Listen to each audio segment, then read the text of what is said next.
إياك نعبد وإياك نستعين اهدنا الصراط المستقيم صراط الذين أنعمت عليهم غير المغضوب عليهم ولا الضالين. بسم الله الرحمن الرحيم. الحمد لله رب العالمين وصلى الله وسلم على سيدنا محمد وعلى آله وصحبه أجمعين. Alhamdulillah, selamat bertemu dalam pengajian kita pada pagi ini. Sebagai menyambung pembacaan hadis-hadis Nabi kita Muhammad sallallahu alaihi wasallam yang diriwayatkan oleh Imam Al-Bukhari radhiyallahu anhu, sampai kita kepada bab ma yaqulu ba'da takbir, yaitu bab apa yang dibacanya oleh sallallahu alaihi wasallam setelah bertakbir, yakni bertakbiratul ihram. Hadisnya berkata Al-Imam Al-Bukhari, haddatsana Hafs bin Umar qala haddatsana Syu'bah an Qatadah an Anas anna an-nabiy sallallahu alaihi wasallam wa Abu Bakr wa Umar radhiyallahu anhuma kanu yaftatihuna as-salata bilhamdulillahi rabbil alamin. Berkata Al-Imam Al-Bukhari, telah bercerita kepada kami Hafs bin Umar, katanya telah bercerita kepada kami Syu'bah, katanya dari Qatadah, dari Anas, bahawasanya Nabi sallallahu alaihi wasallam dan Abu Bakar dan Umar radhiyallahu anhuma membuka salat dengan alhamdulillahi rabbil alamin. Hadis ini menerangkan kepada kita bahawa Anas berkata, ini Anas menceritakan, dan kita tahu Anas ini orang yang dekat dengan Nabi dan dua orang sahabat juga, yaitu beliau berkata bahawa Nabi sallallahu alaihi wasallam dan Abu Bakar dan Umar membuka salat dengan alhamdulillahi rabbil alamin. Maksud di sini bacaan Fatihah mereka itu bermula dari alhamdulillahi rabbil alamin.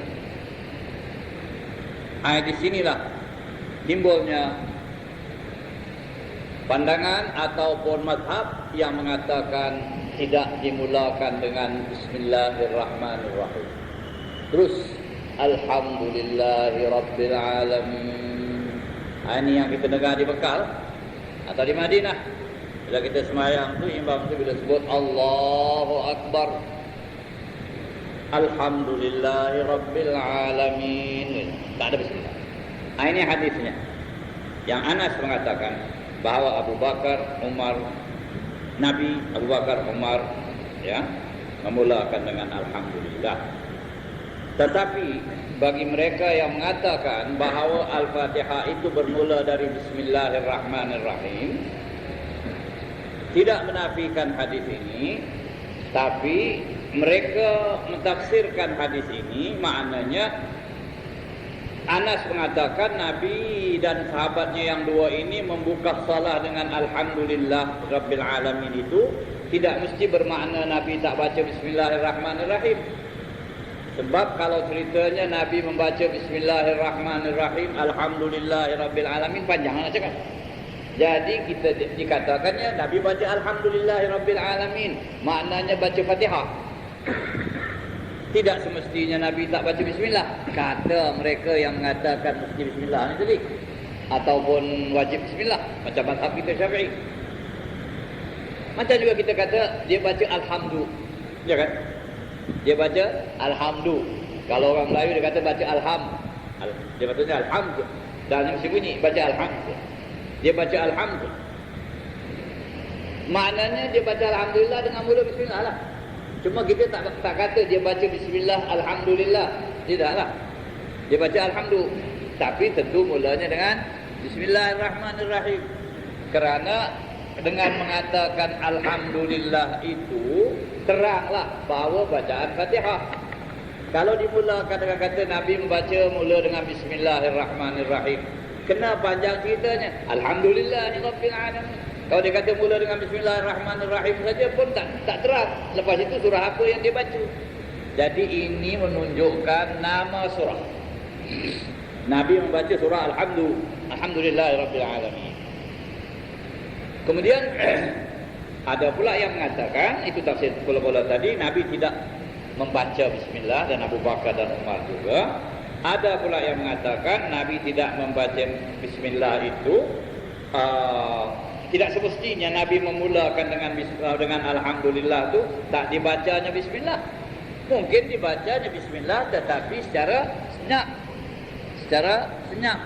Macam sekarang yang diamalkan oleh setengah-setengah imam itu yang bukan bermazhab Syafi'i. Mereka membaca Bismillah pelan. Bismillahirrahmanirrahim. Yang dikuatkan Alhamdulillahirrabbilalamin. Malahan kalau kita dengar salat di Makkah dan di Madinah itu, oleh kerana mikrofonnya begitu efektif ya, begitu kadang-kadang kita boleh dengar Bismillah yang perlahan tu, dengar kita dia sebelum dia, terutama di Madinah, Imam Madinah tu kita dengar dia baca Bismillahirrahmanirrahim perlahan daripada mikrofon tu, walaupun dia perlahan dengar kita dia baca Bismillah, kemudian baru dia kuatkan Alhamdulillahirrabbilalamin. Jadi inilah khilaf antara mazhab kita tentang Bismillahirrahmanirrahim. Banyaklah perbincangan ulama mengenai Bismillahirrahmanirrahim yang ada dalam Quran kepada beberapa pendapat. Mengikut pendapat Imam Syafi'i radhiyallahu anhu bahawa Bismillahirrahmanirrahim ini adalah satu daripada ayat Fatihah yang tidak boleh ditinggalkan. Dan ada riwayatnya bahawa dibaca Bismillah itu secara kuat, itu nanti akan datang. Jadi Bismillah mesti baca. Itu mazhab kita Syafi'i. Dan Bismillah itu dikira satu ayat dari Fatihah. Sebab Al-Fatihah itu dikatakan 7 ayat. Al-Fatihah 7 ayat. Jadi 7 ayatnya dikira daripada Bismillahirrahmanirrahim 1, Alhamdulillahirrabbilalamin 2, Ar-Rahmanirrahim 3, Maliki yaumiddin 4, Iyyaka na'budu wa iyyaka nasta'in 5, Ihdinas siratal mustaqim 6, Siratal ladzina an'amta 'alaihim ghairil maghdubi 'alaihim waladdallin 7. Kenapa kita kata Fatihah 7 ayat? Kerana Allah Subhanahu wa taala menamakan Al-Fatihah ini dengan As-Sab'ul Mathani. As-Sab'ul Mathani, 7 yang diulang-ulang ayatnya itu. Yakni kerap dibaca As-Sab'ul Mathani. Itu yang diterangkan oleh Allah taala ya dalam satu firman, "Wa laqad atainaka sab'an minal mathani wal Qur'anal 'azim." Kami beri engkau 7 ayat As-Sab'ul Mathani dan Quran yang besar, yang agung, yang mulia. Jadi maknanya 7 ayat. Tapi bagaimana ulama yang tak mengira Bismillah dari Fatihah ni? Macam mana? Jadi tak 7 ayat lah Fatihah ni. Oh, mereka kata 7 ayat. 7 ayat. Tak masuk Bismillah. Jadi 7 ayat tak lari. Ada yang mengira 7 ayat dengan Bismillah dan ada yang mengira 7 ayat dengan tidak Bismillah. Macam mana?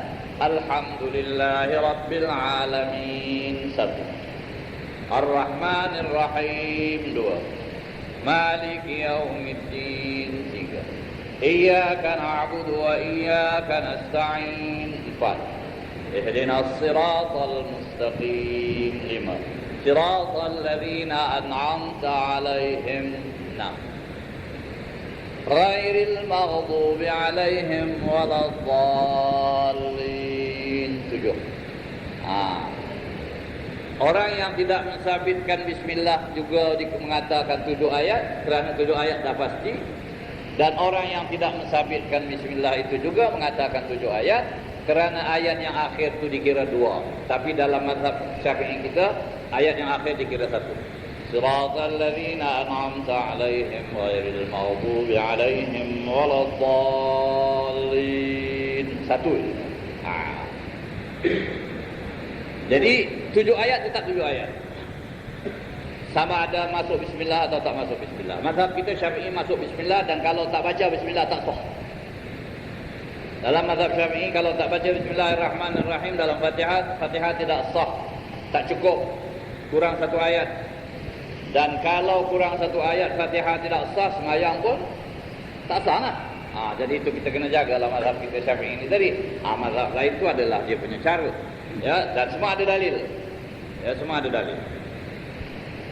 Kemudian bismillahirrahmanirrahim ini juga diperbincangkan orang. Banyak bismillahirrahmanirrahim dalam Quran. Ya. Kalau 114 surah dalam Quran, cuma 1 surah saja yang tak ada bismillah. Dan tidak boleh dibaca bismillah. Haram dibaca bismillah. Yaitu surah Bara'ah, surah Taubah, juz 10 yang bermula dengan bara'atum minallahi wa rasulihi. Tidak boleh dibaca bismillah. Terus dibaca a'udzubillahi minasyaitonir rajim, bara'atum minallahi wa rasulih. Haram baca bismillah.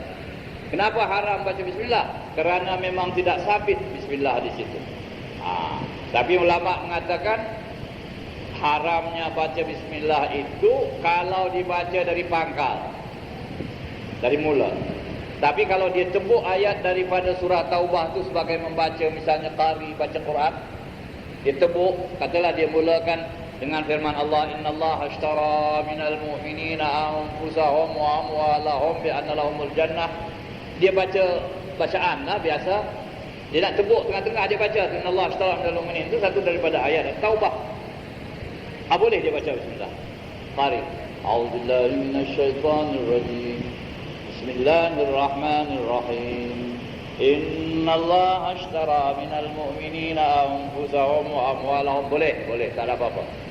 Kenapa boleh? Kerana di sini ternyata bismillah itu dah terang lah, bukan dari ayat ni bukan. Pasal dia tebuk kat tengah, mana ada bismillah ayat kat tengah tadi, tak ada lah dalam ayat Taubah tu, tak ada. Jadi mengambil berkat itu.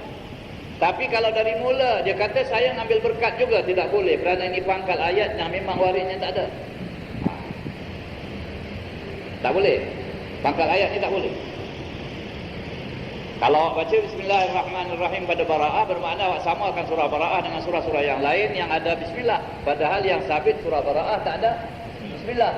Tak boleh dibaca di pangkal ayat. Tapi tengah-tengah boleh baca, pasal tengah-tengah tu dah tak timbul masalah awak menambah atau apa, memang ngambil berkat tu. Memang ngambil berkat. Jadi surah Bara'ah tak ada bismillah. Kenapa tak ada bismillah dan haram dibaca, ya? Kata ulama haram dibaca bismillah. Tak boleh, kira kita menambah itu. Apa sebab surah Bara'ah ni tak ada bismillah? Ada 2 jawapan. Satu, dikatakan oleh ulama bahawa surah Bara'ah ni dikira bersambung dengan surah Al-Anfal yang sebelum. Kira satu surah. Sambung. Jadi tak ada bismillah. Dan ada yang mengatakan kerana surah ini menceritakan peperangan dan menceritakan perihal munafikin dan perihal cerita bagaimana Nabi SAW dapat izin untuk memutuskan perjanjiannya dengan orang musyrikin Mekah.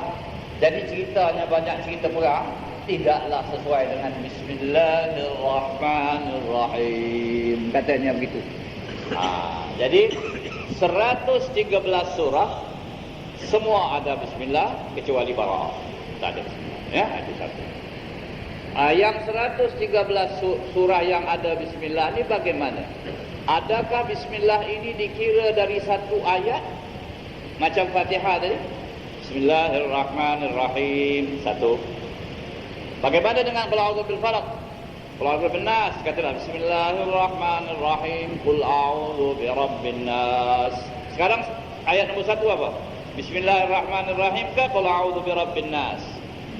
Dalam hal ini ada juga ulama yang mengatakan tiap-tiap surah itu bismillah adalah satu ayat daripada surah.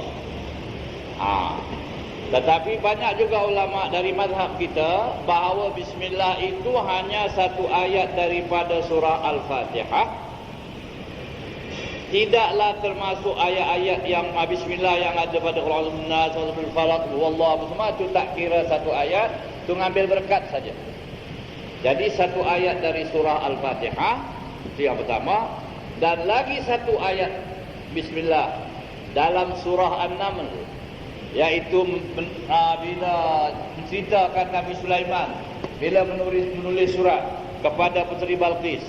Dimulakannya surat itu innahu min Sulaiman wa innahu bismillahirrahmanirrahim alla ta'alu alayya wa atuni muslimin. Itu surat diceritakan oleh Allah Ta'ala bahawa Nabi Sulaiman menulis surat kepada Puteri Balqis dengan cara macam ini. Innahu min Sulaiman. Sesungguhnya surat ini dari Sulaiman. Itu introduction, itu address sender. Innahu min Sulaiman. Surat ini dari Sulaiman. Wa innahu bismillahirrahmanirrahim. Dan sesungguhnya dia itu dimulakan dengan bismillahirrahmanirrahim. Jadi surah Nabi Sulaiman itu dimulakan dengan bismillahirrahmanirrahim. Apa isi surah? Allah ta'alu alayya wa'tuni muslimin. Janganlah kamu lebih meninggikan diri di atas kami, hendaklah kamu datang berserah kepada kami. Dan dia tafsirkan masuk agama Islam. Kerana Puteri Balqis itu Raja Sabah itu kafir dan pada mulanya dan menyembah matahari. Ini ceritanya yang didapati oleh Nabi Sulaiman melalui burung belatuk.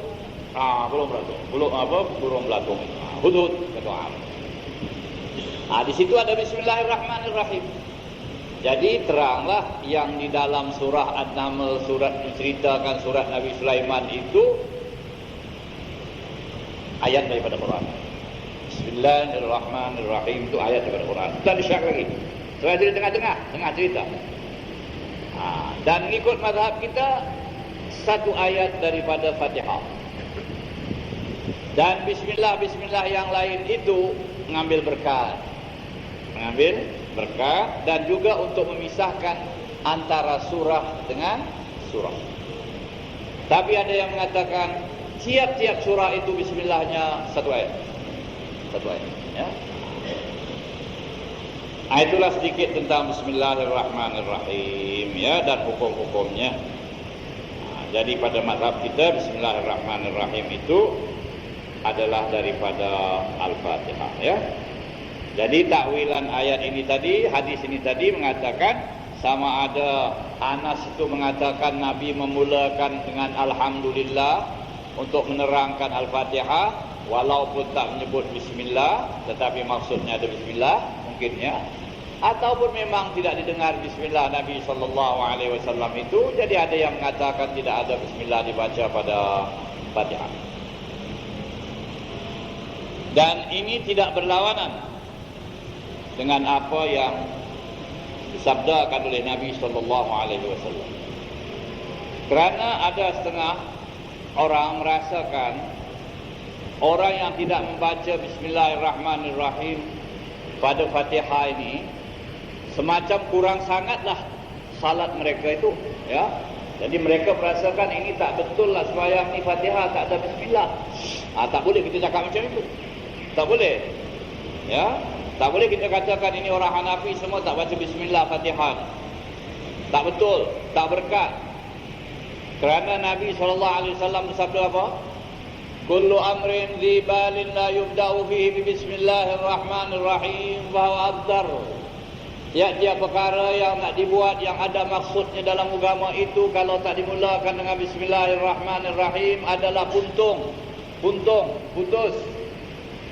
Maknanya sikit berkatnya. Jadi ada orang mengaitkan hadis ni dengan orang yang sembahyang tak baca Fatihah, tak baca bismillah ni macam mana? Nabi kata ini kurang. Jawabannya bahawa yang di dalam sembahyang tu tak termasuk dalam hadis ini. Kerana itu warid dari Nabi tak didengar bismillahnya, dan Nabi kata sallu kama raaitumuni usalli, sembahyanglah kamu sebagaimana kamu lihat aku sembahyang. Jadi kita tidak boleh menuduh mereka yang tak baca bismillah dalam Fatihah itu sebagai orang yang tidak memperindahkan hadis Nabi yang mengatakan sepatutnya dimulakan dengan bismillah.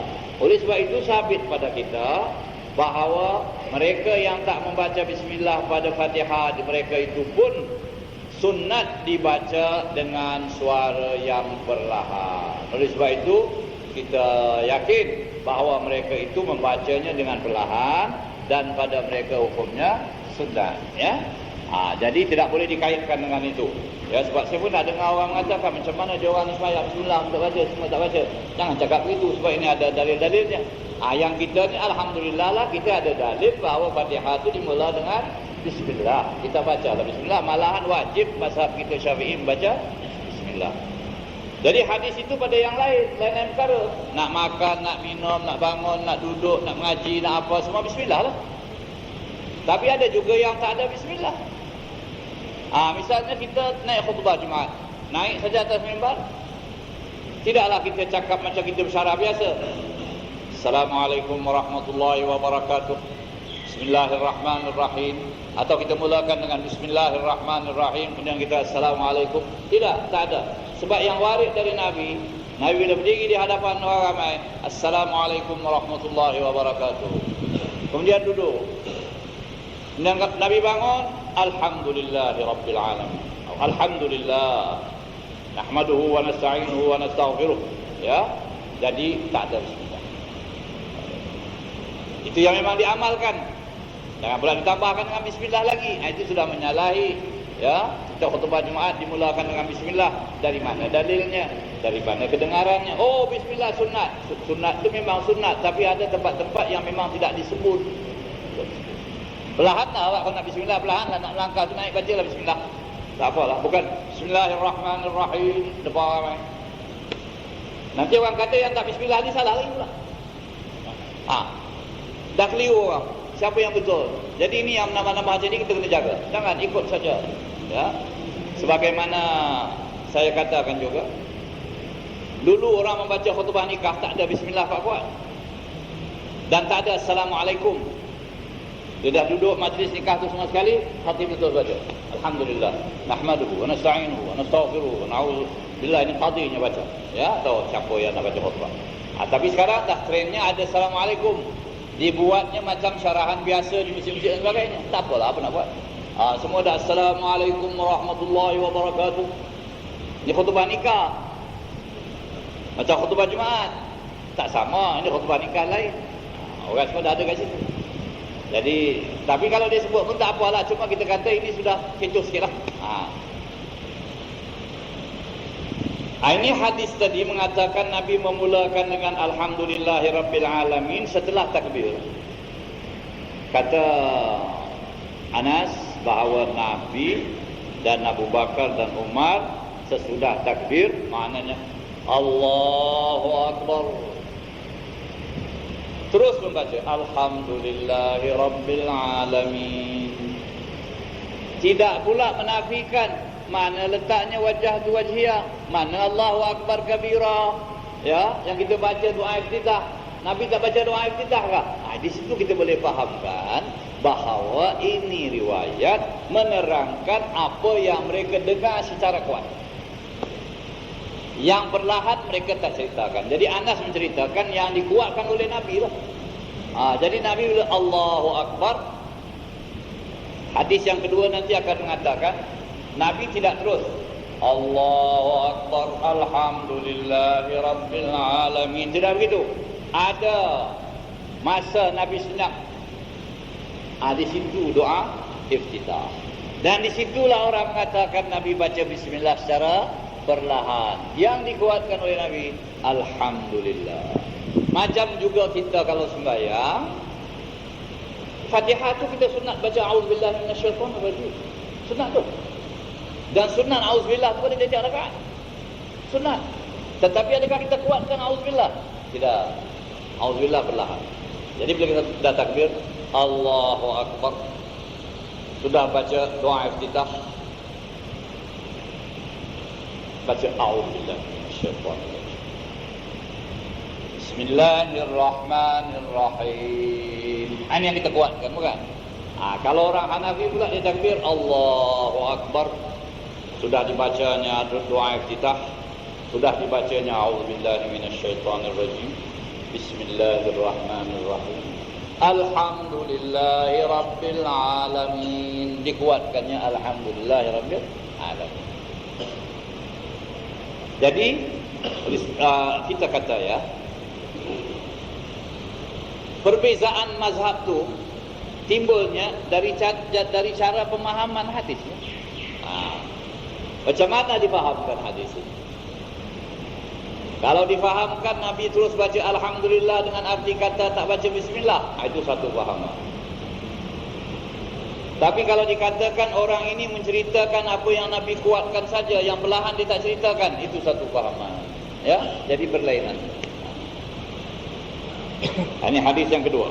Fabi qala haddatsana Musa bin Ismail, qala haddatsana Abdul Wahid bin Ziyad, qala haddatsana Umarah bin Al-Qaqqa, qala حدثنا أبو زرعة قال حدثنا أبو هريرة قال كان رسول الله صلى الله عليه وسلم يسكت بين التكبير وبين القراءة إسكاتة قال أحسبه قال هنية فقلت بأبي وأمي يا رسول الله إسكاتك بين التكبير والقراءة ما تقول قال أقول اللهم باعد بيني وبين خطاياي كما باعدت بين المشرق والمغرب اللهم نقني من الخطايا كما ينقى الثوب الأبيض من الدنس اللهم اغسل خطاياي بالماء والثلج والبرد.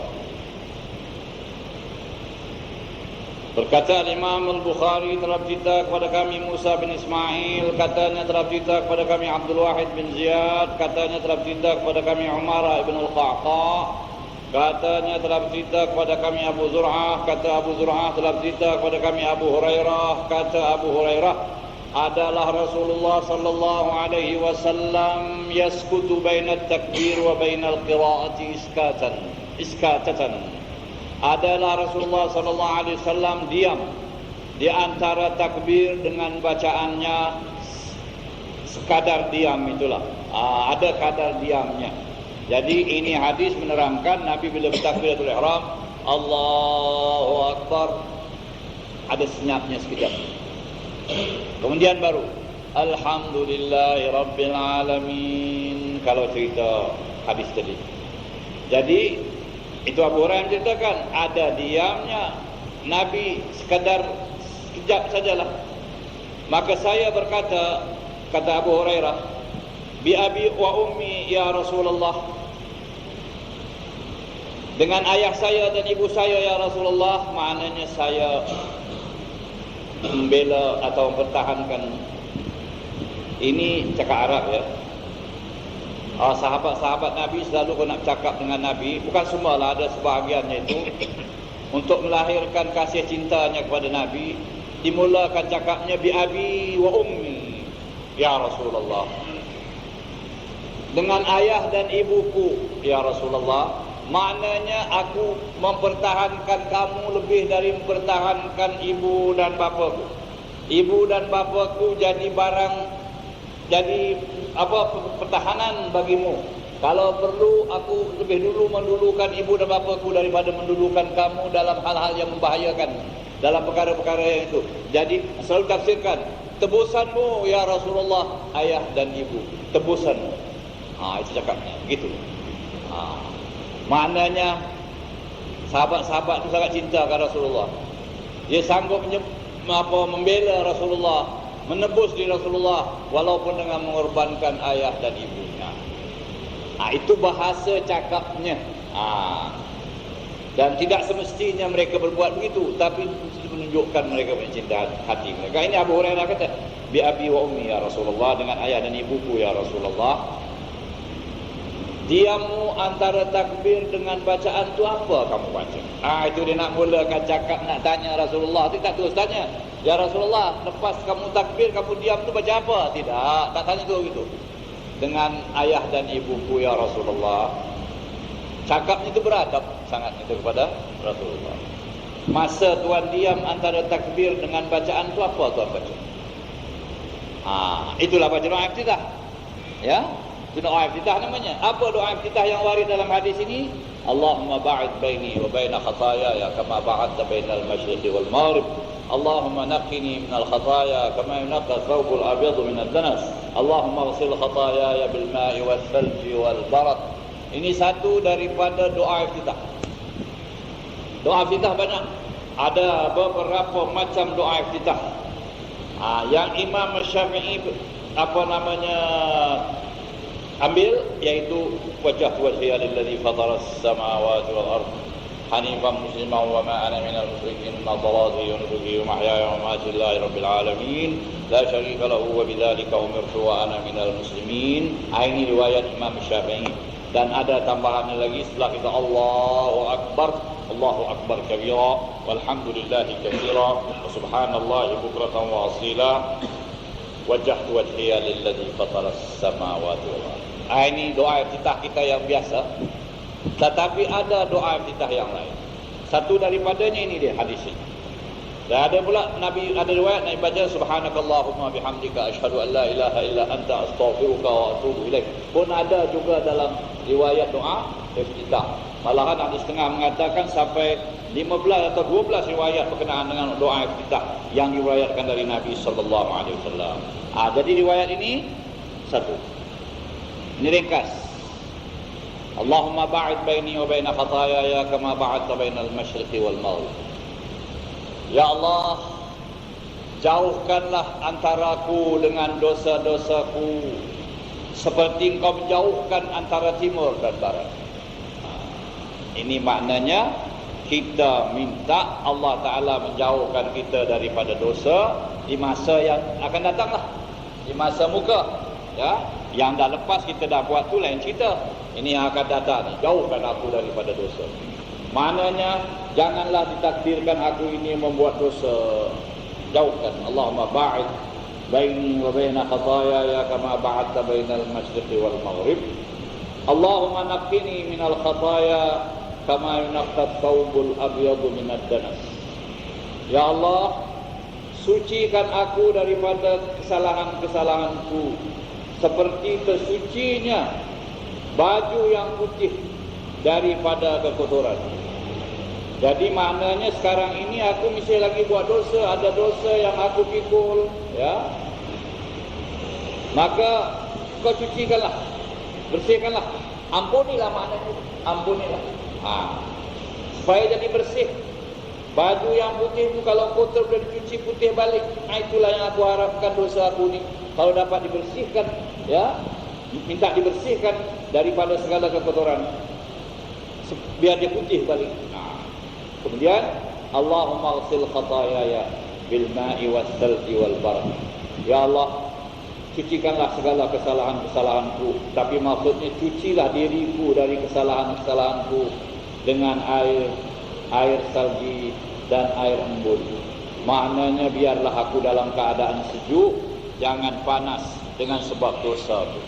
Ini selalunya doa ini dibacakan untuk orang mati. Ya, satu daripada doa mayat ni ada.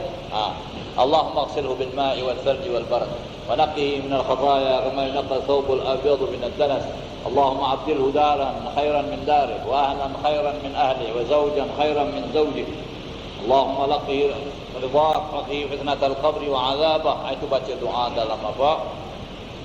Doa mayat ya, dalam sembahyang mayat. Ini pun Nabi baca dalam doa iftitah. Jadi riwayat dari Nabi, Allahu akbar. Allahumma ba'id baini wa baina khataaya kama ba'adta bainal masyriqi wal maghrib. Allahumma naqqini minal khataaya kama yunqqa thawbul abyadu minad danas. Allahumma ighsil khataayaya bil ma'i was salji wal barad. Baru alhamdulillahirabbil alamin. Ada dibaca bismillah secara perlahan, ya. Itu satu pattern doa iftitah dan boleh diamalkan. Tidak ada apa-apa salahnya untuk mengamalkan, ya. Kalau tak hafalah, tapi kita kalau dah biasa dengan wajah tu wajhia, boleh terus. Itu memang doa iftitah. Itu pilihan Imam Syafi'i radhiyallahu anhu.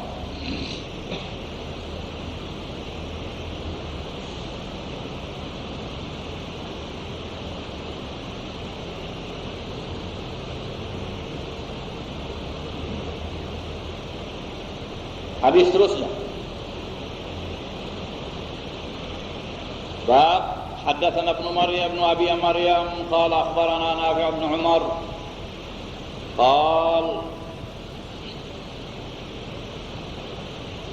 Haddatsani Ibnu Abi Mulaikah an Asma binti Abi Bakar anna an-nabiy sallallahu alaihi wasallam shalla salat al-kusuf faqama fa atala al-qiyam thumma raka'a fa atala ar-ruku' thumma qama fa atala al-qiyam fa atala al-qiyam thumma raka'a fa atala ar-ruku' thumma rafa'a thumma sajada fa atala as-sujud ثم رفع ثم سجد فأطال السجود ثم قام فأطال القيام ثم ركع فأطال الركوع ثم رفع فأطال القيام ثم ركع فأطال الركوع ثم رفع فسجد فأطال السجود ثم رفع ثم سجد فأطال السجود ثم انصرف فقال قد دنت مني الجنة حتى لو اشترأت عليها لجئتكم بقطاف من قطافها ودنت مني النار حتى قلت أي ربي أو أنا معهم فإذا امرأة حسبت أنه قال تخدشها هرة قلت ما شأن هذه قالوا حبستها حتى ماتت جوعا لا هي أطعمتها ولا أرسلتها تأكل قال نافع حسبت أنه قال من خشيش أو خشاش الأرض. Berkata Imam Bukhari,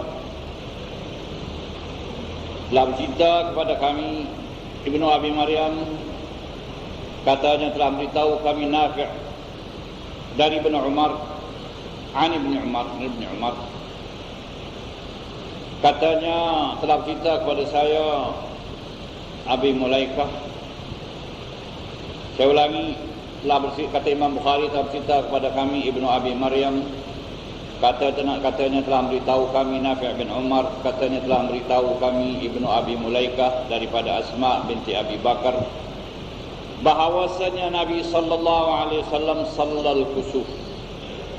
Kata Asma binti Abi Bakar, yakni anak Sayyidina Abu Bakar, adik dari Siti Aisyah, bahawa Nabi sallallahu alaihi wasallam pernah bersembahyang gerhana matahari, salat al-kusuf, gerhana matahari.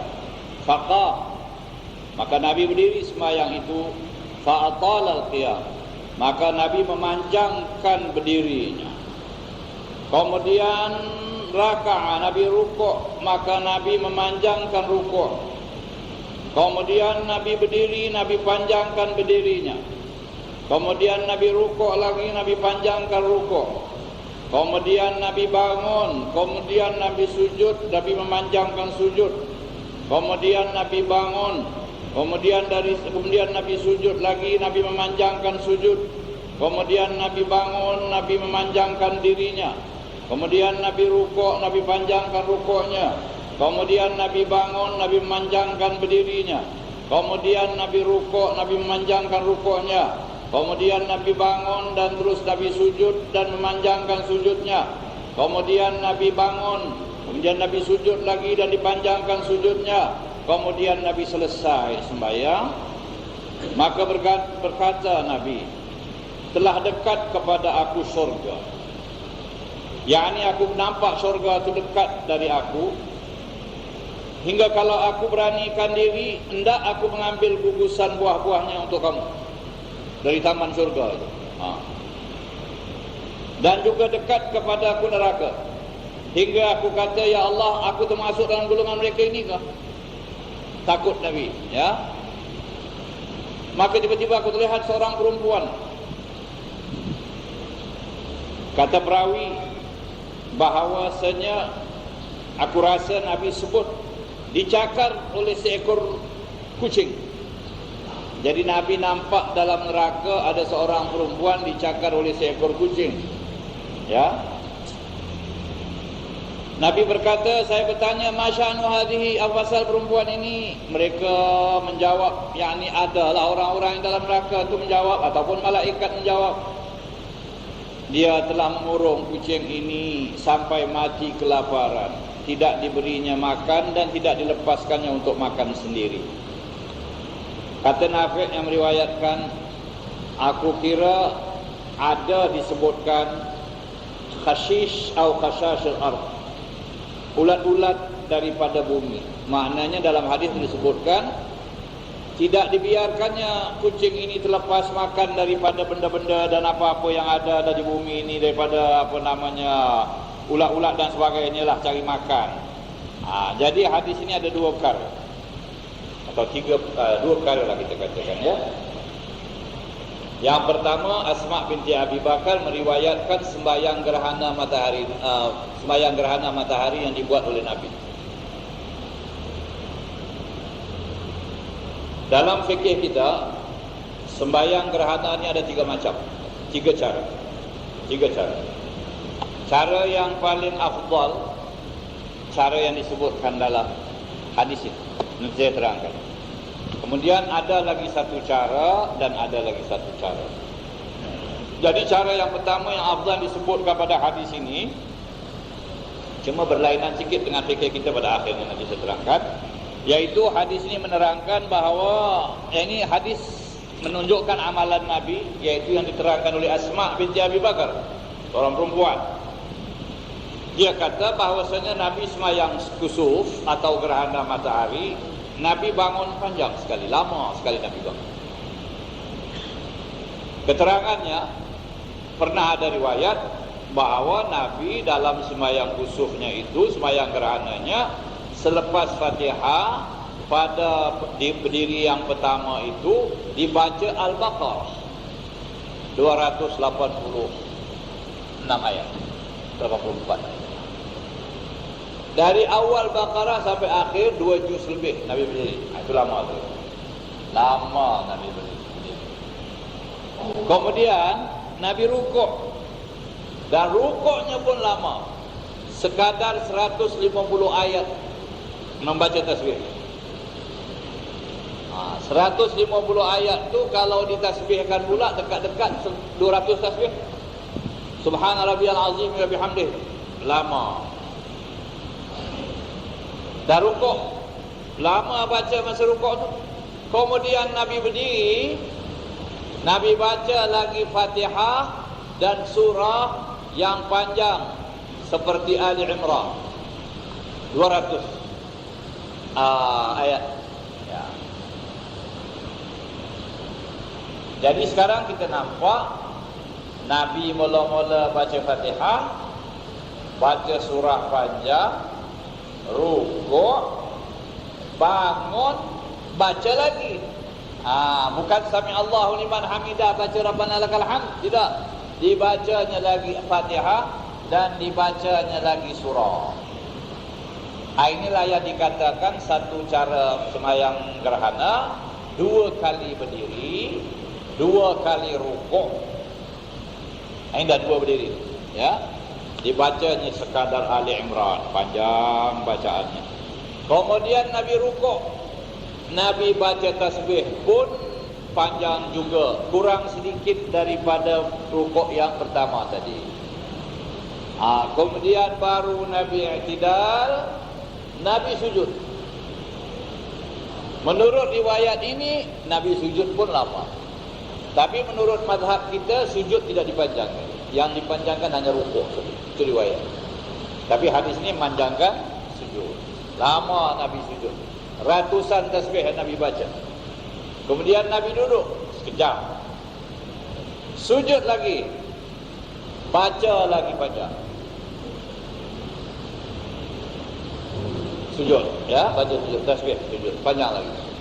Kemudian Nabi berdiri.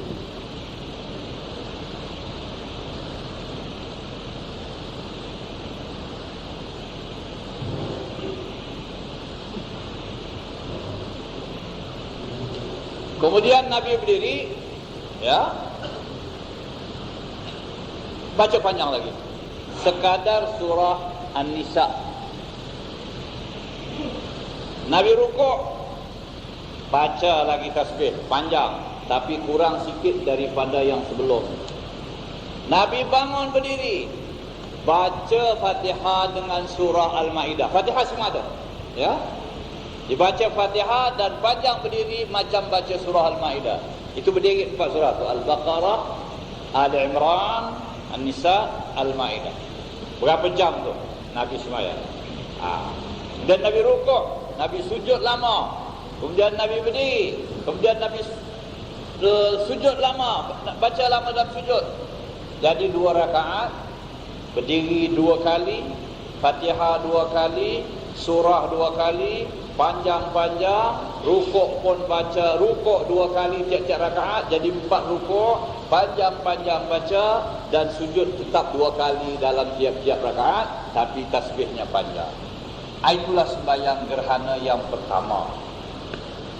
Sembahyang gerhana yang kedua, yang sederhana, berdiri, baca Fatihah dan baca surah, pendek pun tak apa, rukuk, bangun, baca Fatihah dan baca surah lagi, rukuk, bangun, tak baca panjang pun tak apa. Dibuat 2 rakaat macam itu. Itu sembahyang pattern yang kedua. Dan yang ketiga, sembahyang 2 rakaat macam biasa. Jadi sembahyang gerhana boleh 2 kali rukuk, 2 kali berdiri dengan tasbih yang panjang-panjang, 2 rakaat macam biasa saja. Boleh sembahyang gerhana matahari. Kemudian Nabi cerita, ini Nabi sembahyang panjang begini lama ya, berdiri Nabi. Alhamdulillah pula Nabi dapat nampak syurga. Dapat melihat syurga. 2 jam berdiri pada Allah Ta'ala. Allah Ta'ala tunjuk ke syurga. Ini syurga. Saya nak melangkah, rasa saya tak melangkah. Kalau saya berani, saya tak melangkah ngambil tu buah. Dekat benar syurga itu. Untuk kasih bawa pada kamu. Tapi saya tak berani. Maknanya Nabi tidak buat macam tu. Dan nampak neraka. Dan ditunjukkan dalam neraka ada seorang perempuan diazabkan oleh Allah Ta'ala kerana masa hidupnya mengazabkan kucing. Kenapa dikaitkan kucing ni dengan orang perempuan ni tadi? Kerana biasanya kucing tu ada di dapur-dapur, tempat orang masak, dia nak makan dan sebagainya. Mungkin dia mengacau, ya, diikat oleh perempuan ini. Dan diikatnya terus, tak diberi dia makan, tidak pula dilepaskan dia untuk dimakan sendiri. Itu kerana dia, itu sebab dia diazabkan perempuan itu, ya. Itulah hadis yang menerangkan kepada kita tentang cerita Nabi melihat neraka. Wallahu alam. Kita berhenti sampai sini kerana saya diminta berhenti pukul 8.30, tapi dah 8.30 lebih sikit tak apa. Ya, kerana ada function apa ya. Jadi kita berhenti sampai sini. Assalamualaikum warahmatullahi wabarakatuh. Para jemaah yang kami hormati.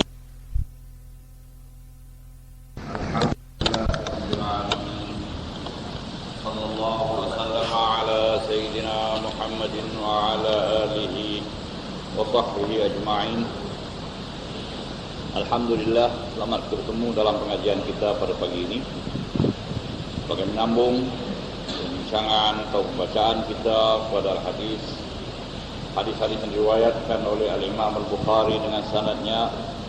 Hari ini sampai kita kepada babu raf'il basari ila al-imami fi as-salah. Faqalat Aisyah قال النبي صلى الله عليه وآله وسلم في صلاة الكسوف رأيت جهنم يحطم بعضها بعضا حين رأيتموني تأخرت. Bab yang menerangkan mengangkat pandangan atau mengarahkan pandangan kepada imam dalam salat. Keterangannya, ini bab akan menerangkan bahawa ada di antara makmum bila sembahyang dia melihat pada imam. Maknanya tidak melihat di tempat sujud. Sebab yang afdal bagi kita bila sembahyang tu melihat tempat sujud. Sama ada kita imam, kita sembahyang sendiri ataupun kita makmum. Jadi pandangan kita ke tempat sujud. Tetapi sekarang ni ada riwayat nak dibawakan, iaitu bagaimana yang kita bincangkan dalam bab ini tadi, yang kita cakapkan tadi, iaitu makmum memandang kepada imam kerana nak melihat apa yang imam buat. Sama ada imam rukuk kah, imam sujud kah, imam i'tidal. Maka jadilah perbincangan antara ulama, mana yang afdal, sama ada melihat imam atau melihat tempat sujud. Yang muktamadnya dalam mazhab kita Syafi'i bahawa melihat tempat sujud itu afdal.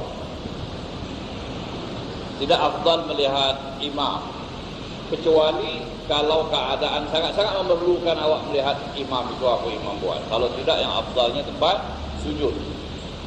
Hingga kan kalau sembahyang di depan Kaabah Baitullah pun dikatakan melihat tempat sujud lebih afdal, supaya kerana itu lebih merupakan khusyuk dan boleh membawa kepada khusyuk, ya.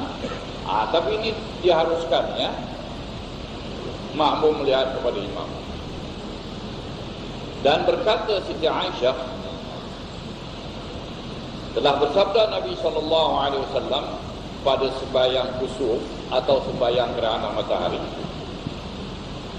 ra'aitu jahannama yahtimu ba'daha ba'dan hina ra'aitumuni ta'akhkhar. Aku melihat neraka jahanam itu isi dalamnya saling memusnahkan antara satu dengan yang lain ketika kamu melihat aku undur ke belakang. Ini dibawakan oleh Imam Al-Bukhari ini dalam bab ini. Siti Aisyah berkata bahawa Nabi SAW dalam sembahyang gerhananya, salatul kusuf, sembahyang gerhana matahari, Nabi dapat melihat neraka. Ditunjukkan kepada Nabi SAW neraka, dan dilihat benda-benda yang di dalam neraka itu saling musnahkan antara satu sama yang lain, ya, membakar antara satu sama lain, masing-masing jadi bahan pembakar. Ketika kamu melihat aku undur. Jadi ini hadis pendek daripada cerita yang panjang, dipendekkan oleh Imam Al-Bukhari, dimasukkan dalam bab ini. Kerana Nabi kata, ketika kamu melihat aku undur. Jadi maknanya dalam satu sembahyang gerhana tu, sedang Nabi sembahyang, makmum semua ada di belakang, Nabi undur ke belakang. Kerana nampak neraka tu, kira-kira macam gentar lah, ya, tundur ke belakang. Bergerak Nabi ke belakang. Jadi sahabat lihat ini Nabi bergerak. Yang sekarang di sini ada 3 masalah, ya. Yang pertama, Nabi bergerak ke belakang, satu. Yang kedua, sahabat-sahabat rupanya melihat Nabi bergerak. Kedua masalah ini yang jadi bab ini. Dan yang ketiganya cerita berkenaan dengan neraka jahanam itu, ya.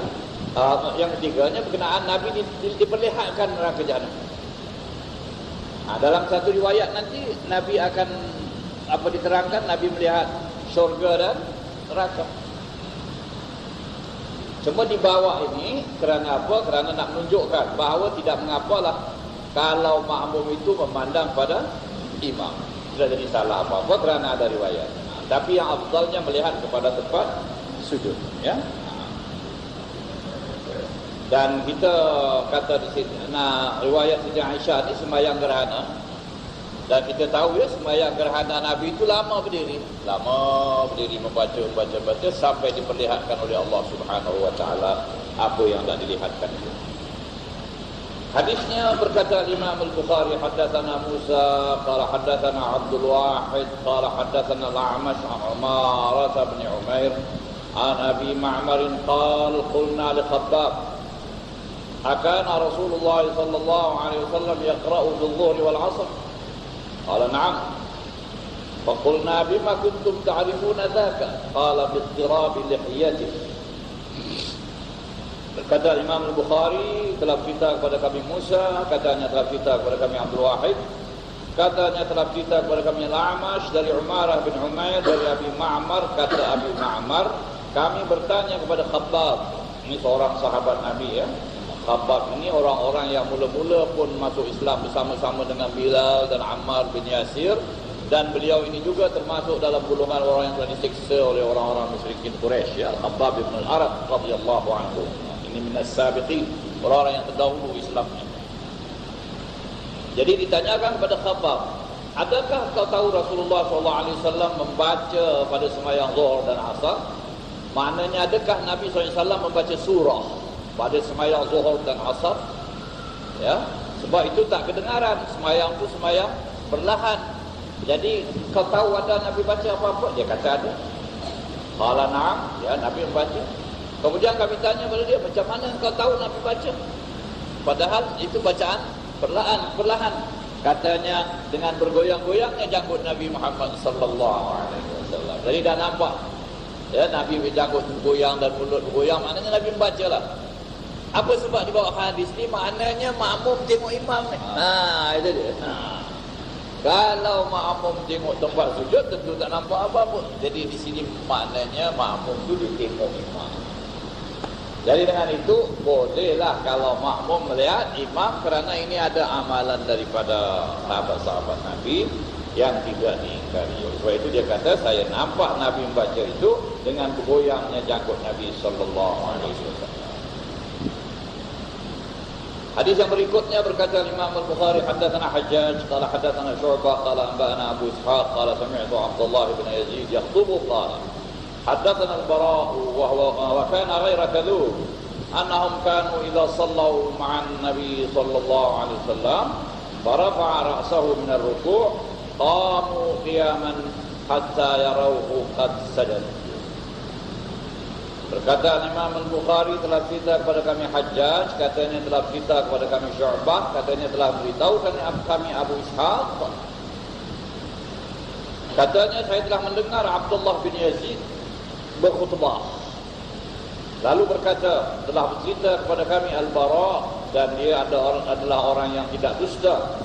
Ini nak menekankan kebenaran hadisnya. Itu disebutkan bahawa Al-Bara' ini meriwayatkan hadis ini memang orang yang dipercayai. Annahum kanu idza sallu ma'an Nabi sallallahu alaihi wasallam, bahwasanya para sahabat itu apabila sembahyang sama-sama Nabi sallallahu alaihi wasallam, farafa'a ra'sahu min ar-ruku', maka Nabi pun mengangkat kepalanya dari rukuk, maknanya Nabi i'tidal, qamu qiyaman, mereka semua berdiri dahulu, hatta yarauhu qad sajad, hingga mereka melihat baginda sudah sujud, baru mereka sujud. Jadi maknanya ini mereka melihat dulu perbuatan Nabi. Jadi mereka berdiri melihat, tunggu Nabi sujud, dan Nabi bila sujud lepas i'tidal barulah mereka sujud. Ini semua hadis menunjukkan apa? Mereka melihat kepada Nabi jadi imam, jadi boleh makmum melihat kepada imam.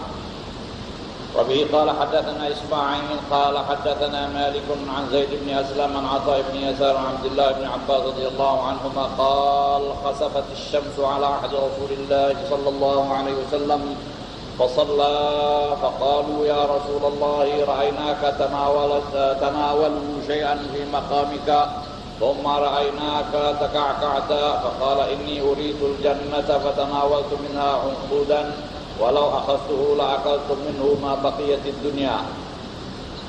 Berkata Imam Al-Bukhari telah cerita kepada kami Ismail, katanya telah cerita kepada saya Malik daripada Zaid bin Aslam, daripada Atha bin Yasar, daripada Abdullah bin Abbas radhiyallahu anhuma, katanya telah berlaku gerhana matahari pada zaman Rasulullah sallallahu alaihi wasallam. Maka baginda pun bersalat salat gerhana. Kemudian para sahabat berkata, yakni setelah selesai salat apa semua, sahabat pun bertanya kepada Rasulullah, ya Rasulullah, kami melihat Tuhan seolah-olah mengambil sesuatu masa Tuhan berdiri itu. Masa Nabi sembahyang tu, sahabat nampak macam Nabi mengambil sesuatu. Kemudian kami lihat juga Tuhan mundur ke belakang dari tempat Tuhan. Faqal, maka sabda Nabi, inni uridul jannah, saya diperlihatkan syurga. Masa Nabi sembahyang gerhana matahari itu, Nabi diperlihatkan syurga, dan saya cuba mengambil segugus anggur. Nampak pohon-pohon anggur dalam syurga. Kalau saya dapat ambil itu, maknanya kata Nabi, kalau saya dapat ambil atau kalau saya mau ambil betul-betul, nascaya kamu dapat makan daripadanya sepanjang hidup dunia ini. Selama dunia ini ada, itu anggur akan ada terus. Ini cerita Nabi sallallahu alaihi wasallam, ya.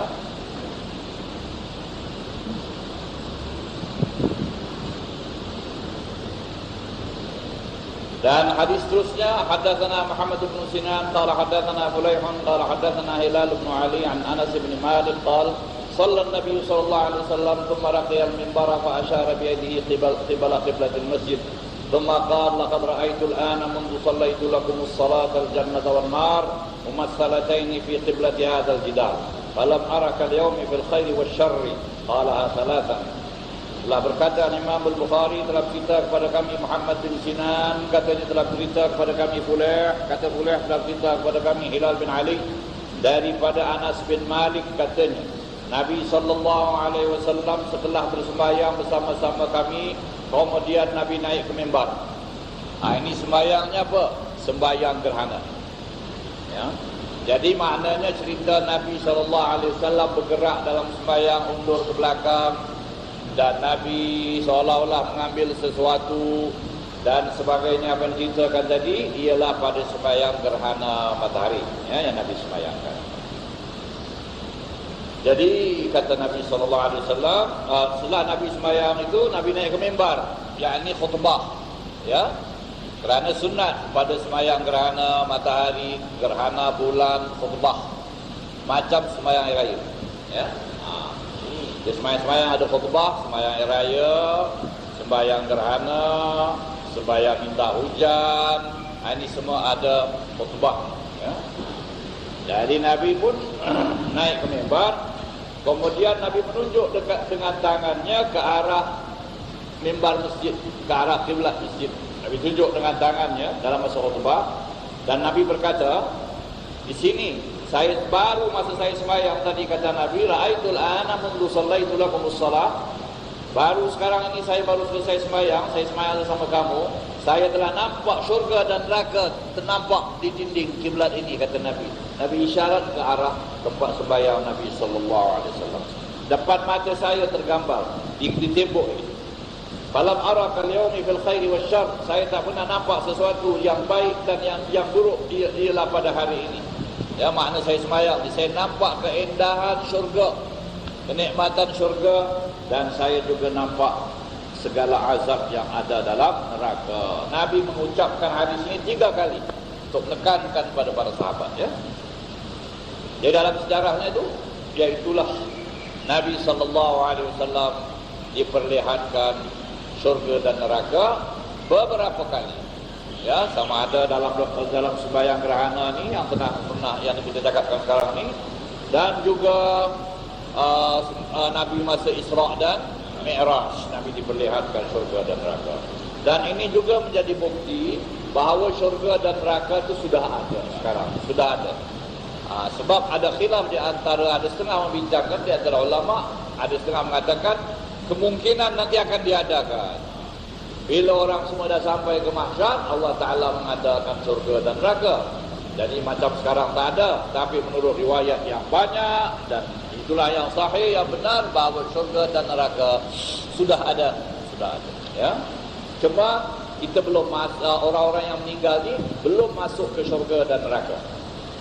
Kalaupun ada cerita di antara orang-orang itu yang dapat masuk ke surga dan neraka itu, masuk ke surga itu atau melihat neraka itu, ialah sementara, sekejap, melihatkan syurga pada dia sekejap, kemudian dia keluar balik pergi ke tempat dia dalam alam barzakh. Kerana manusia yang mati ni semua sekarang dalam alam barzakh. Alam barzakh tu alam antara dunia dengan akhirat. Itulah keberadaannya mereka, ya. Tapi tidak mustahil ada beberapa orang yang dibenarkan masuk ke syurga atau melihat ke neraka. Malahan setiap orang akan melihat syurga atau akan dapat sesuatu dari syurga, dapat bau-bauan syurga, dan dapat bahang api neraka selama dia ada dalam kubur, ya. Sebab sudah sabit dari Nabi Muhammad SAW bahawa kubur manusia ini sama ada satu taman daripada taman syurga atau satu lubang daripada lubang api neraka. Sudah sabit dalam riwayat soal-soal kubur. Bila seseorang itu dapat menjawab soalan dikemukakan oleh Munkar dan Nakir akan berkata kepadanya, "Hei manusia, hei fulan bin fulan, cuba kau lihat kemari." Dilihatnya. Apa yang kau lihat? Oh, saya lihat azab, saya lihat api dan sebagainya. mulanya tempat kau di sini, tetapi kerana kau beriman dengan Muhammad sallallahu alaihi wasallam, ditukarkan tempatmu. Cuba arah pandang ini, pandang pula sini, pandangnya. Apa yang kau lihat? Ini satu tempat yang paling baik, yang bagus. Ini tempatmu. Tidur kamu di sini sementara. Dilorongkan kuburnya itu ke syurga, mendapat bau-bauan syurga dan angin-angin yang sejuk daripada syurga. Dan bagi orang yang tak dapat menjawab, bagi orang yang kafir, munafik, musyrik, na'udzubillah, setelah dia itu disoalkan, langsung malaikat akan berkata kepadanya, lihat kamu kembali, apa yang kamu lihat? Oh, aku lihat syurga dan sebagainya yang indah. Mulanya tempat kamu di sini, tetapi oleh sebab kamu kufur, ditukarkan tempatmu. Coba lihat sini, ini neraka. Maka dilorongkan dari kuburnya itu ke neraka, dapat bahang-bahang panas dari api neraka sebelum masuk ke neraka. Jadi itu semua sudah sabit dalam hadis. Sebab itu Nabi SAW sendiri mengatakan bahawa kepanasan dunia ini pada saat-saat panasnya itu ialah bahang daripada bahang api neraka. Na'udzubillah, ya. Jadi Allah Ta'ala selamatkan kita insyaAllah. Jadi itulah tentang cerita syurga dan neraka. Jadi pemasukan secara rasminya nanti kemudian, ya. Dan orang yang mula-mula masuk ke syurga ya Nabi besar Muhammad sallallahu alaihi wasallam, telah ada riwayat dalam perkara itu. Jadi ada beberapa kali Nabi diperlihatkan syurga dan neraka, ya. Bab raf'il basari ila as-sama'i fi as-salah. Wa bihi qala hadatsana Ali bin Abdullah qala akhbarana Yahya bin Sa'id qala hadatsana Ibnu Abi Arubah qala hadatsana Qatadatu أن أنس بن مالك حدثهم قال النبي صلى الله عليه وسلم ما بال أقوام يرفعون أبصارهم إلى السماء في صلاتهم فاشتد قوله في ذلك حتى قال لا ينتهين عن ذلك أو لتخطفن أبصارهن أو لتخطفن أبصارهم ayuntahayanna an dzalika aw la tukhtafanna absaruhum. Bab mengangkat pandangan ke atas dalam sembahyang. Jadi sekarang ada 3 ya, yang afdal dalam mazhab kita itu yang muktamad, melihat ke tempat sujud. Tapi ada pula dalil yang disebutkan dalam hadis-hadis ini melihat ke arah imam. Dan ada pula di sini diceritakan ada orang melihat ke atas. Bagaimana sekarang ini, ya? Dan melihat ke atas ini dilarang. Ini akan dibacakan hadisnya, yaitu bab raf'il basari ila as-sama'i fi shalah. Bab mengangkat pandangan ke atas ketika sembahyang. Kata Imam Al-Bukhari telah bercerita kepada kami Ali bin Abdullah, katanya telah memberitahu kami Yahya bin Sa'id, katanya telah bercerita kepada kami Abi Arubah, katanya telah bercerita kepada kami Qatadah, bahawa Anas bin Malik telah bercerita kepada mereka, katanya telah bersabda Nabi sallallahu alaihi wasallam, ma balu aqwam, kenapa ada beberapa orang atau beberapa kaum yarfa'una absarahum ila sama', mengangkat pandangan mereka ke atas dalam sembahyang mereka. Fashtadda qawluhu fi dzalik, maka Nabi sallallahu alaihi wasallam pun mengeraskan cakapnya pada perkara itu. Yakni Nabi sallallahu alaihi wasallam sangat-sangat tak senang hatilah dan sangat-sangat tidak menyenangi mereka yang melihat ke atas itu. Beberapa kali Nabi menyebutkannya. Hatta qal, sehingga Nabi sallallahu alaihi wasallam bersabda, hendaklah dihentikan perbuatan itu, kata Nabi, ataupun nanti tercabut pandangan mereka atau ditarik pandangan mereka, la tukhtafanna absaruhum. Jadi di sini diterangkan yang pertama sekali, Nabi nampak bahawa ada orang yang di belakang sembahyang melihat ke atas. Sedangkan tentunya mereka ini sembahyang di belakang Nabi sallallahu alaihi wasallam. Tetapi ini kita sudah sebutkan dalam beberapa hadis Nabi nampak apa yang berlaku di belakang seperti apa yang Nabi nampak apa yang berlaku di depan. Ini khususiyah bagi Rasulullah SAW. Oleh sebab itu bila lepas sembahyang Nabi menegur, kenapa ada orang-orang yang melihat ke atas? Jadi pada hukumnya melihat ke atas itu tidak baik mengikut apa yang diterangkan oleh Nabi SAW di sini, ya. Dan apa pasal mereka itu melihat ke atas? Ya, adakah maknanya mereka itu lalai dalam sembahyang atau sebagainya? Ada orang menganggap lihat ke atas semacam bagus, macam doa kepada Allah Subhanahu Wa Taala. Kita melihat ke atas, ya Allah, ya Rabb, ya Rahman, jadi sembahyang pun Bismillahirrahmanirrahim ke atas. Ya, jadi ini melihat ke atas ini dilarang kerana ianya itu tidaklah termasuk dalam bahagian khusyuk. Nampak macam tak khusyuklah. Lebih khusyuk hamba itu menundukkan kepala di hadapan bila sembahyang itu, ya, menghadap pada Allah Subhanahu Wa Taala. Ya, jadi kita kalau tanda khusyuk, tanda hormat, kita tengok atas, tengok bawah, ya. Tapi bila kita berdoa, kita tengok atas, tak ada apa-apa. Masa berdoa. Tapi ada setengah ulama mengatakan masa berdoa pun kita tak tengok atas. Tengok supaya ya Allah, ya Rahman, ya Rahim. Ya. Tapi tak apa tengok atas. Dan timbul pula perbincangan. Apakah Tuhan itu tempatnya di atas? Ya. Kita kata Tuhan tak bertempat, maknanya tidak boleh disebutkan Tuhan ada kat sini, ada kat sini. Tuhan itu lain daripada yang lain. Ya, tidak boleh dikatakan Tuhan itu bertempat dalam tauhid, ya, tidak bertempat, tidak mengambil sebarang tempat. Kerana segala tempat-tempat yang kita lihat ini dijadikan oleh Allah. Cuba faham sekejap. Allah yang jadikan tempat, bukan? Jadikan langit, jadi bumi, jadi bulan, jadi matahari. Jadi sebelum ada tempat, Allah sudah ada. Dengan segala kebesarannya, dengan segala keagungannya, dengan segala kemuliaannya. Macam mana pula dia nak mengambil tempat ni? Tempat ni baru ada. Kalau begitu kita kata Tuhan ini dulu macam mana? Tuhan dengan segala sifat ketuhanan. Satu daripada sifat ketuhanan yang wajib kita imani bahawa Allah tidak mengambil tempat. Maknanya Allah Ta'ala tidak perlu kepada tempat.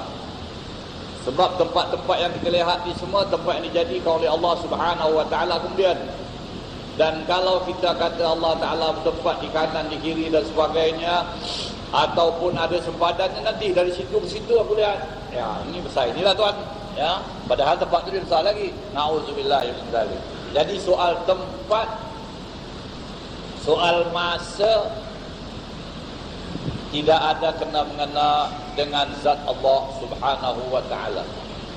Masa pun tak ada lagi bagi zat Allah, bagi wujudnya Allah. Sebab kita percaya Allah Ta'ala sudah ada sebelum makhluk ada.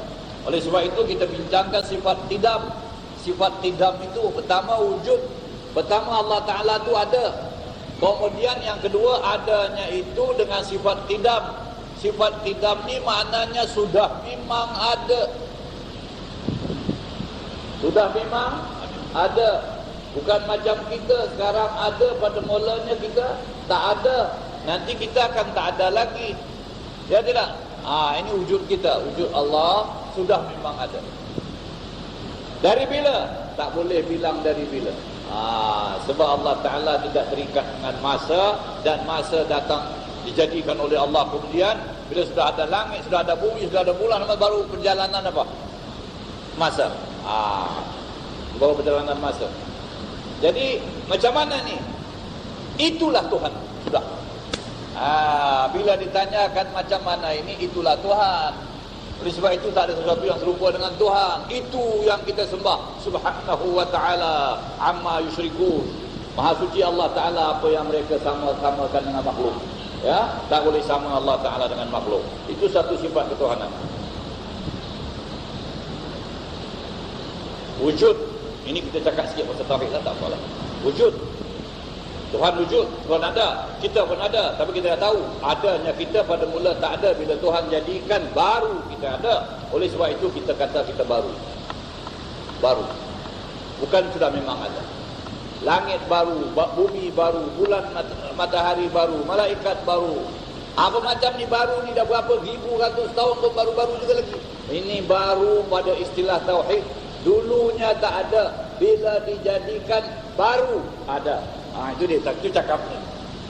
Mulanya tak ada, bila dijadikan baru ada. Jadi barulah dia diambil perkataan baru.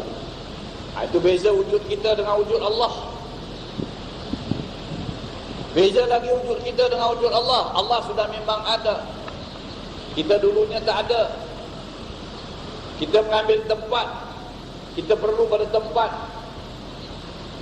Allah Ta'ala tak perlu pada itu semua. Hidup kita ada akhir, hidup Allah tak ada akhir. Al-Hayyul Qayyum terus. Itulah sifat-sifat ketuhanan, ya. Jadi itu ada keyakinan pada kita. Bagaimana Allah Ta'ala, zat Allah Ta'ala bagaimana? Tak usah ditanya kerana baca indera kita tidak sampai untuk memikirkan pada zat Allah Ta'ala. Oleh sebab itu Nabi SAW melarang. Nabi kata jangan kamu memikirkan pada zat Allah, fikirkan pada makhluk-makhluk yang dijadikan oleh Allah. Kalau memikirkan zat Allah tak sampai fikiran kamu memikirkan. Itu maksud dari hadis itu. Nanti kamu musnah, kata Nabi SAW. Zat Allah yang Maha Esa, yang Maha Agung, lain daripada yang lain. Macam mana? Jangan tanya. Tak tahu, beriman, beramal, masuk syurga. Nanti nampak dah. Bila nampak nanti baru awak tahu. Subhanallah, Maha Suci Allah Subhanahu wa Ta'ala dengan segala kebesaran dan keagungannya.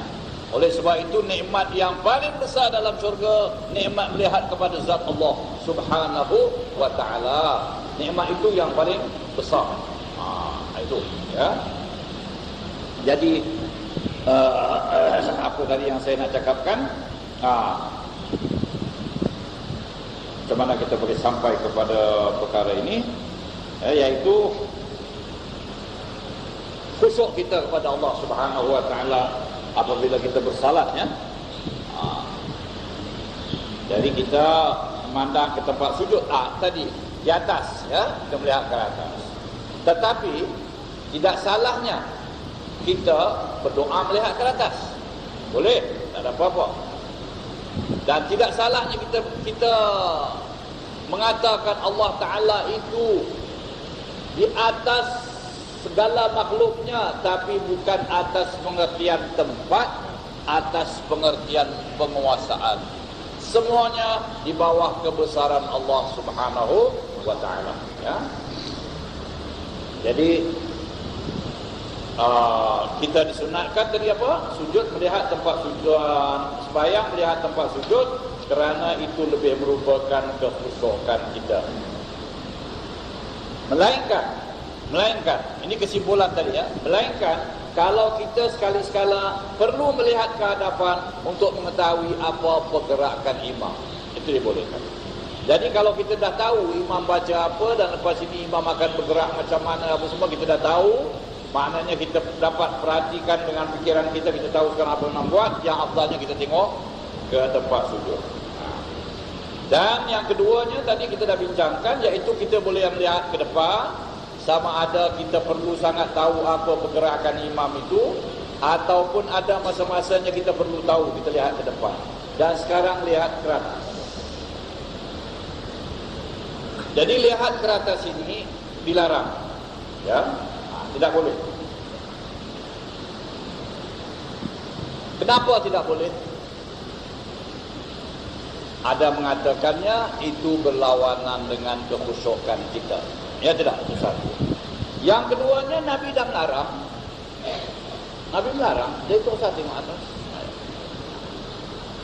Melainkan kalau sekiranya ada perlu sangat terpaksa tengok di atas, itu apa salahnya? Tak ada apa-apalah. Ini maknanya jadi perbuatan dia yang selalu dia menerangkan. Kemudian Nabi SAW di sini menerangkan berhenti dari lihat ke atas, ya. Nanti pandangan kamu ditarik. Baik-baik kamu dapat melihat, kamu tak dapat melihat, itu maksud. Tak balik lagi pandangan kamu.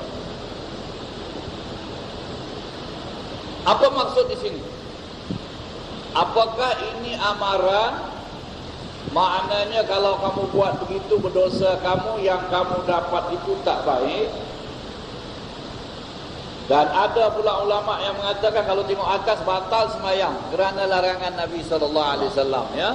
Tetapi itu hanya pendapat seorang saja, Ibn Hazm, dan orang yang serupa mungkin dengannya, tapi itu yang tidak muktamad pada mazhab kita. Jadi maknanya seolah-olah kamu itu tidak perhatikan kebesaran keagungan Allah Ta'ala yang kamu menghadap padanya, kamu lalu melihat ke atas. Tetapi ada pula sebahagian ulama mengatakan Nabi larang melihat ke atas itu mungkin terhadap orang-orang yang memang khusyuk atau apa, bila dia melihat ke atas akan dilihatnya sesuatu daripada cahaya-cahaya yang dibawa oleh malaikat atas orang yang sembahyang itu, dan dikuatiri pandangannya itu tidak kuat untuk menerima cahaya-cahaya itu, mungkin rosak pandangan. Jadi ada pula semacam berita baik, ya. Barangkali inilah juga yang dikatakan oleh setengah orang, bila awak masuk Kaabah, awak jangan tengok atas. Kalau tengok atas, ada setengah orang cakap, masuk Kaabah jangan tengok atas kau jadi gila. Pernah dengar tu? Pernah dengar, ya? Jangan tengok atas. Ya. Sama juga, kalau macam ini, kau sembahyang jangan tengok, ini hadis. Sembahyang jangan tengok atas. Kalau tengok atas, dia terjabut pandangan kamu. Jadi terjabut pandangan kamu, nanti kamu tak melihat lagi. Ya, tidak melihat lagi. Kenapa? Kerana ada setengah mengatakan memang Allah Ta'ala tak suka kamu melihat ke atas, Allah Ta'ala tarik pandangan kamu. Na'udzubillahi min dzalik. Itu satu. Itu berita tidak baik. Tapi ada yang mengatakan kemungkinan ini berita baik. Cuma pandangan kamu hilang. Kamu lihat ke atas, kamu nampak semacam cahaya yang turun kepada orang-orang yang beribadah. Kerana ini sudah sabit, ada seorang bernama Usaid bin Hudhair atau Asid bin Hudhair. Beliau ini satu masa sembahyang, dibacanya surah Al-Baqarah atau surah Al-Imran, saya tidak pasti, cuma di sini sebenarnya ringkas, tapi saya ingat cerita itu sebahagiannya. Dia ada kuda. Kudanya itu diletakkannya di satu tempat, dia sembahyang. Tetapi tengah-tengah dia sembahyang, dia lihat kudanya itu bergerak macam pergerakan yang begitu hebat, ya. Heran dia, tengok sedikit dilihatnya kuda itu bergerak begitu sekali. Sama ada dia tengah sembahyang atau dia membaca Quran. Mungkin dia membaca Quran, sebab itu disebut fadailul Quran. Sama dalam sembahyang atau luar sembahyang, pendek dia membaca Quran. Itulah dibaca surah Al-Baqarah atau surah Al-Imran. Ada riwayat surah Al-Imran, ya. Sebab dikatakan surah Al-Imran dan surah Al-Baqarah ni kalau dibacakan turun cahaya, turun sakinah dari atas. Sakinah itu sesuatu pemberian dari Allah Ta'ala, ketenangan, dan boleh berupa cahaya dan sebagainya. Bila dia tengok kudanya itu bergerak tak tahu arah keadaannya, dia berhenti baca Quran. Dia berhenti, kudanya pun berhenti. Kemudian dia berjumpa Rasulullah, ditanya, ya Rasulullah, ini satu masa saya baca Al-Quran, tapi kuda saya ni bergerak begitu keadaannya, tak tahu arah keadaannya, sampai saya khawatir, saya berhenti kan baca Quran. Macam ini Nabi kata itulah cahaya yang turun kerana kamu membaca surah yang kamu baca itu, iaitu sama ada Al-Baqarah atau Al-Imran. Itu cahaya turun. Jadi kuda itu nampak, yang set ni tak nampak. Oleh sebab itu ada yang nampak oleh makhluk lain, tak nampak oleh makhluk manusia. Itu ada hadis.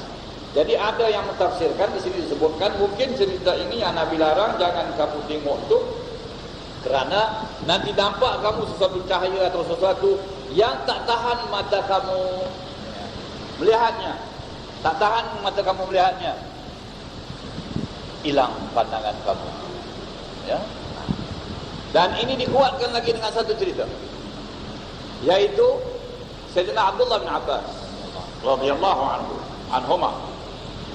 Sayyidina Abdullah bin Abbas ni ada masanya dia tidur rumah mak saudaranya Maimunah, yaitu isteri Rasulullah sallallahu alaihi wasallam. Dan itulah ceritanya, bila Nabi bangun sembahyang malam, dia itu bangun. Dia berdiri sebelah kiri Nabi, Nabi heret dia suruh duduk sebelah kanan. Ini sudah kita bincangkan hadisnya, ya. Duduk sebelah kanan Nabi sembahyang. Itu masa dia kecil. Dan dia pernah bercakap kepada Nabi, saya nampak malaikat Jibril turun jumpa Tuhan. Saya nampak malaikat Jibril datang jumpa Tuhan bawa wahyu, saya nampak. Nabi kata kalau begitu pandanganmu tak lama. Lepas itu dia tak nampak, buta dia sampai akhir hayat. Buta mata tapi terang hati. Dia pernah melihat malaikat Jibril alaihi salam dulu.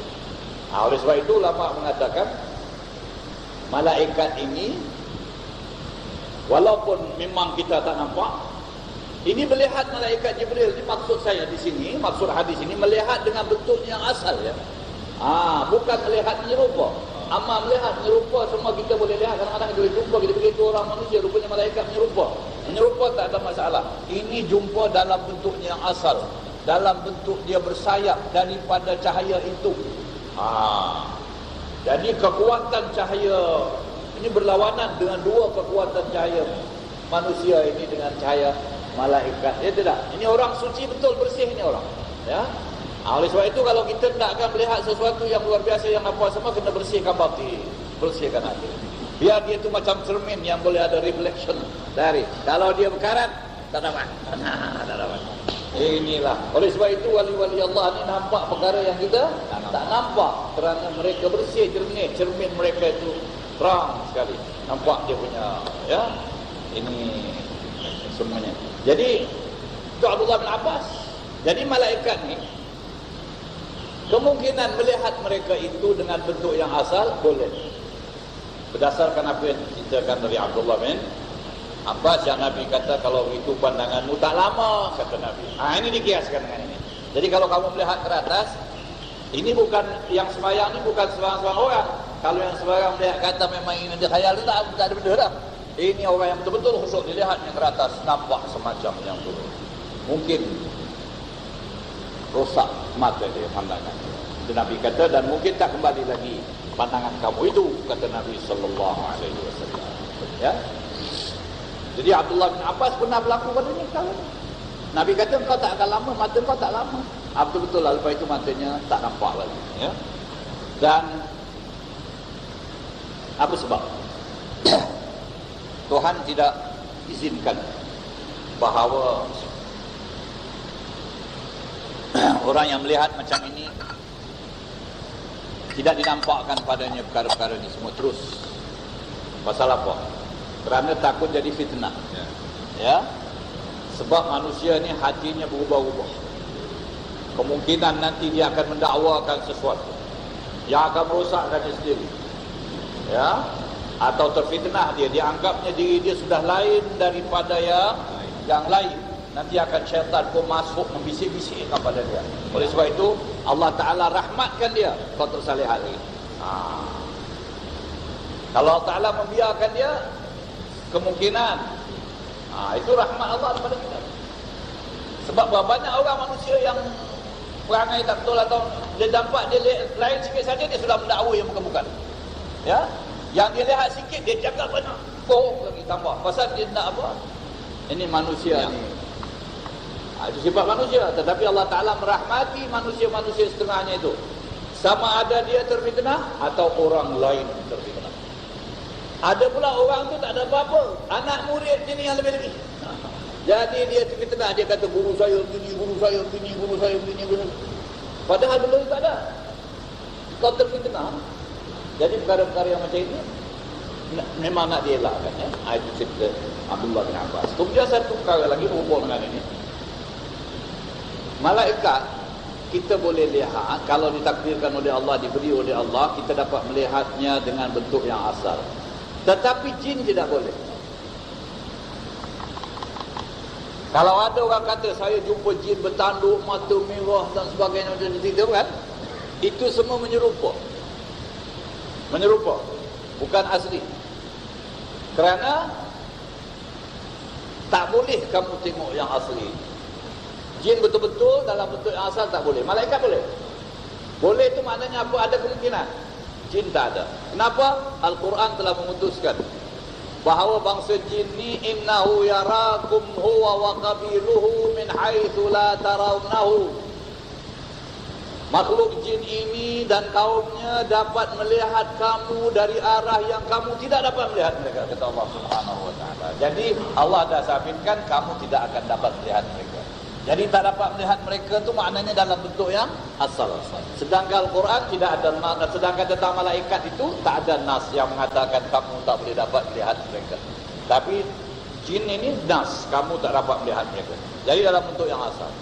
Jadi apa pun pengalaman kita atau ada orang cerita pada kita, saya nampak begini, saya nampak begini, saya nampak begini tentang jin, maka itu adalah apa kita kata penyerupaan. Penyerupaan. Macam-macam dia boleh menyerupa ini jin.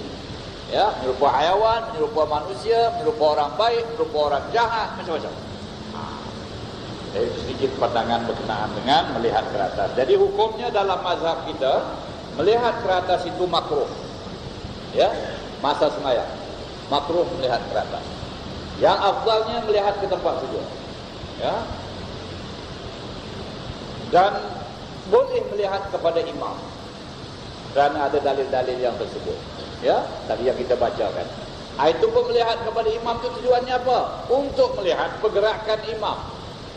Bukan pula kita melihat pada imam nak tengok imam pakai baju apa, kain apa, ini hari begitu begini semua sekali. Ini dah tak betul lagi. Ya? Melihat pada imam itu maknanya untuk mengetahui apa gerakan. Dan kalau kita sudah dapat mengetahui apa gerakan imam dengan tidak kita melihat kepadanya, lebih baik kita melihat kepada tempat sujud. Malahan yang muktamad dalam mazhab kita Syafi'i, sembahyang di depan Kaabah pun kita melihat tempat sujud, kerana itu lebih membawa kepada khusyuk. Sebab tujuan dari sembahyang itu khusyuk kepada Allah Subhanahu wa taala. Tetapi kalau lepas sembahyang, duduk di Kaabah, yang afdalnya kita melihat ke mana? Kaabah Baitullah. Lihat Kaabah. Tapi sembahyang lihat buat sujud. Ya. Babul iltifat fi shalah wa bihi qala hadatsana Musaddad qala hadatsana Abdul Ahwas قال حدثنا أشعث بن سليم عن أبيه عن مسروق عن عائشة قالت سألت رسول الله صلى الله عليه وسلم عن الالتفات في الصلاة فقال هو اختلاس يختلس الشيطان من صلاة العبد. Bab berpaling dalam masa salat. Tengok kanan, tengok kiri, berpaling, ya. Hukum hanya kami terangkan dalam hadis Nabi sallallahu alaihi wasallam, ya.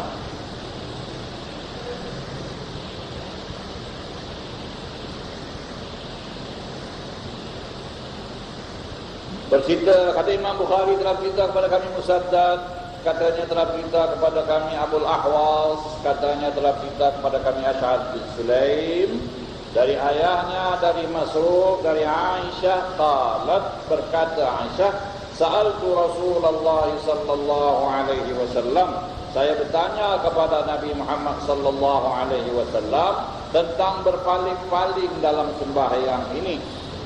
Maka sabda Rasulullah sallallahu alaihi wasallam, itulah satu pencurian yang telah dibuat oleh syaitan dari seseorang hamba itu.